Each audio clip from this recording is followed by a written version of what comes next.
In the annals of Greek mythology, where gods and mortals intertwine, a tale of prophecy, valor, and monstrous peril stands out. This is the story of Perseus, a hero whose destiny was foretold before his birth, a destiny that would set him against one of the most terrifying creatures ever imagined. Born to the mortal princess Danaë after a divine encounter with Zeus, Perseus's very existence was a threat to his grandfather, King Acrisius of Argos. A prophecy had warned the king that his own grandson would be the cause of his death.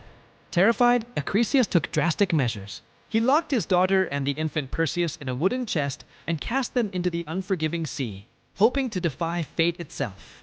But the gods watched over them, and the chest washed ashore on the island of Serifos, where a kind fisherman named Dictys gave them refuge. Years passed, and Perseus grew into a strong and noble young man. However, peace was not to last. The tyrannical king of the island, Polydectes, who was also Dictys' brother, became obsessed with the beautiful Danaë. Seeing Perseus as an obstacle to his desires, Polydectes devised a wicked scheme to get rid of him. He feigned a marriage announcement and demanded that all his subjects bring him a gift of horses. Knowing Perseus had none, he publicly shamed him. In a moment of youthful pride and frustration, Perseus rashly declared he would bring the king any gift he desired, even the head of the Gorgon Medusa. Polydectes seized the opportunity, challenging Perseus to fulfill his boast, a task he believed was utterly impossible and would lead to certain death. For Medusa was a fearsome monster with snakes for hair, and a single gaze into her eyes could turn any living creature to stone. Faced with this insurmountable quest, Perseus did not falter. His divine heritage came to his aid, as the gods of Olympus intervened to help their mortal kin. The goddess Athena, who held a particular grudge against Medusa, and the messenger god Hermes appeared to guide him. They armed him with divine tools essential for his mission. Hermes provided an unbreakable adamantine sword, sharp enough to sever the Gorgon's neck, and a pair of winged sandals that granted him the gift of flight.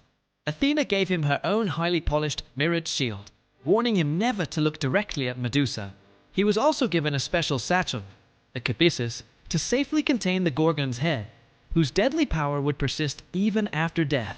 Following their counsel, Perseus journeyed to the lair of the Gorgons. Using the reflection in his polished shield to navigate, he approached Medusa while she slept. With swift precision, he averted his gaze, and using the divine sword, beheaded the monster in a single, clean strike. His perilous mission accomplished, Perseus placed the monstrous head into the satchel and began his journey home. On his way, his adventures continued. He rescued the beautiful princess Andromeda, who was chained to a rock as a sacrifice to a sea monster. Using Medusa's head, he turned the beast to stone and claimed Andromeda as his bride. Upon his return to Serifos, he found his mother Danaë and the kind fisherman Dictys hiding from the wrath of King Polydectes. Striding into the king's court, Perseus faced the tyrant and his followers. Announcing that he had brought the promised gift, he drew the head of Medusa from his satchel. All who mocked him and looked upon it were instantly turned to stone. Perseus had returned a hero, a savior, and in a final, ironic twist of fate, he would later accidentally kill his grandfather Acrisius with a stray discus throw at a sporting event, thus fulfilling the very prophecy that had set his incredible journey in motion from the very beginning.